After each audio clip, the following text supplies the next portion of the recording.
I testified at the earlier hearing about the separation of powers, its history and its function, and also my view that the President has in fact exceeded his authority in a way that is creating a destabilizing influence in a tripartite or three-branch system. Now, I want to emphasize, of course, that this problem didn't begin with President Obama. I was critical of his predecessor, President Bush, as well. But the rate at which executive power is being concentrated in our system is accelerating.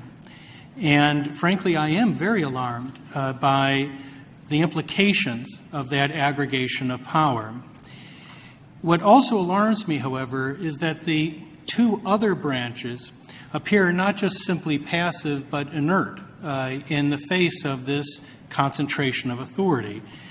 The fact that I happen to think the President is right on many of these policies does not alter the fact that I believe the means he is doing is wrong, and that this can be a dangerous change in our system. And our system is changing in a very fundamental way, and it's changing without a whimper of regret or opposition.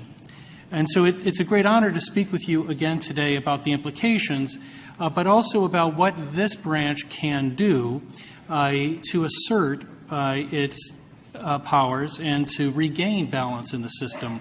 I am a typical Madisonian scholar. I tend to view all branches as equal, but some more equal than others, and that would be the legislative branch. If you take a look at Article 1 and Article 2, even a glance, you'll see what I mean. The framers, particularly James Madison, spent a great deal of time developing this institution.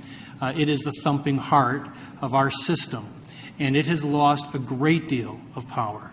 And that power has largely been transferred to the executive branch. Before I talk about those options, I just simply want to note priorities and policies, and yes, even presidents change. Our system is not supposed to change. It's the guarantee that we all have. It's an article of faith that we have with one another. It is a thing that has weathered wars and depression and social unrest. In our system, there is no license to go it alone. There's no freelancing. That doesn't mean that this is not difficult. It doesn't mean that we don't have divisions. I want to emphasize that last point.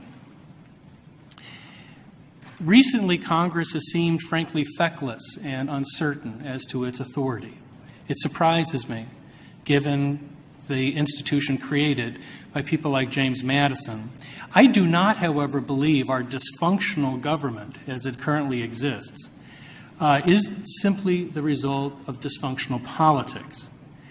It is simply untrue that we're living in very different or unprecedented times. The framers lived in these times. Well, people say you're acting like you want to kill one another. When the framers first joined this institution, they were literally trying to kill each other. They were using things like the Alien and Sedition Act to try to arrest their opponents. Thomas Jefferson referred to his opponents as the reign of the witches.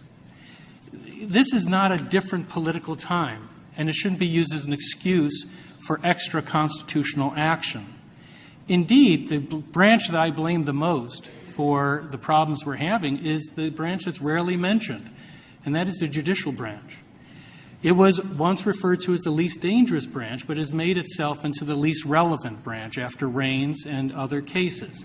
Specifically, it has created barriers for member standing or legislative standing, which I think is key if we're going to rebalance this system.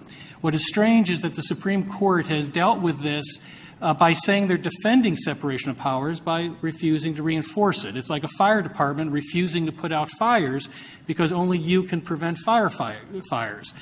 They are tasked with the job of maintaining the separation of powers. I have listed the options in my testimony that this body can consider, from direct legislative means to things like appointments to some of the legislation that is pending. I do want to emphasize one thing, however, in closing. This common article of faith that we have in our system has served us well. The short-term insular victories that are achieved in this term will come with prohibitive costs. I happen to agree with many of those policies, but I do not agree with the means. I believe we are now at a constitutional tipping point in our system. It's a dangerous point for our system to be in. And I believe that your response has to begin before this president leaves office. No one in our system goes it alone. Now, in closing,